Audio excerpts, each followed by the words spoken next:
Nous allons tout d'abord commencer par créer un moule inversé en bois pour pouvoir couler le béton à l'intérieur. Une fois la forme voulue, mesurez chaque angle et les reporter sur 3 morceaux de bois que nous couperons par la suite.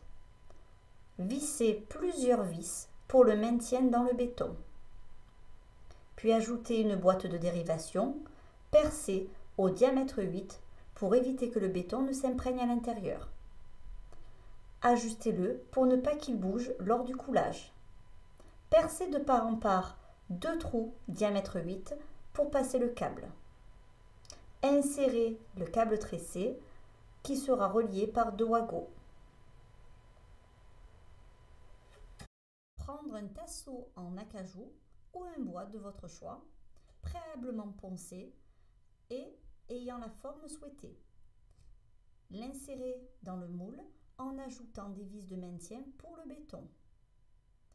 Une fois que tout est assemblé et que le moule est bien vissé, coulez le béton.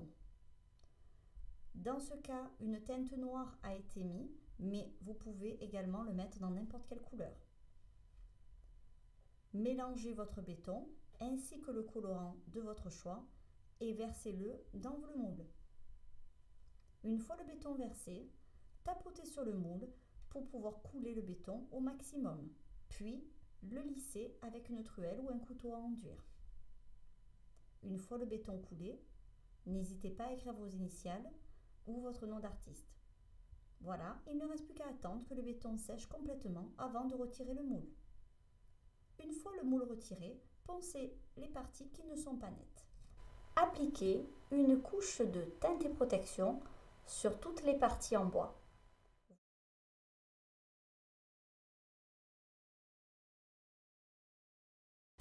Effectuez le branchement électrique. Vous pouvez y mettre un bouton poussoir si vous le souhaitez.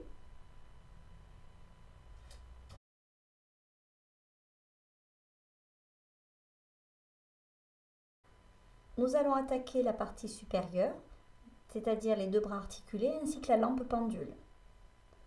Pour cela, superposez 4 plaintes en MDF noir que vous viendrez visser pour reproduire en 2 exemplaires identiques. Coupez à la forme qu'il convient. Ensuite, effectuez des petits trous de plusieurs diamètres pour pouvoir insérer plus tard la résine fluorescente.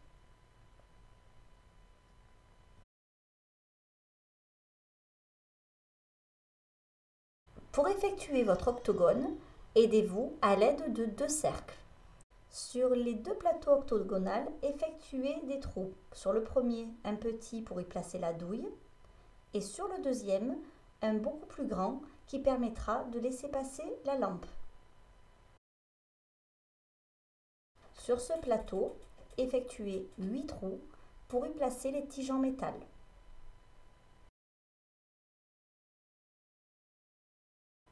Vous y placerez la résine pour le fixer. Coupez les tiges qui dépassent et poncez pour affiner votre travail. Prenez la chute de bois 8 cm par 8 cm et effectuez 2 cercles de diamètre différents. Percez de 8 trous, mettez-y la résine à l'intérieur dans chaque trou et fixez les 8 tiges en métal. Puis, poncez le petit embout pour en faire une pointe. Enfin, peignez à l'aide de la peinture violet métallisée. Fixez la douille sur ce plateau à l'aide de la colle époxy. Maintenant, mélangez la résine de coulée avec la poudre Glow in the Dark. Enfin, comblez tous les trous préalablement effectués à l'aide de la résine de coulée.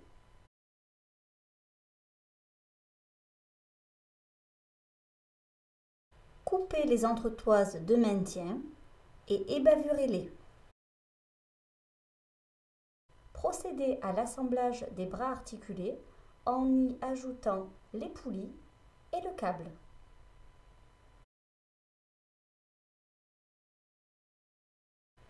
Placez les poulies comme ceci. Protégez les parties que vous ne souhaitez pas peindre, notamment les câbles, puis appliquez les couleurs de votre choix.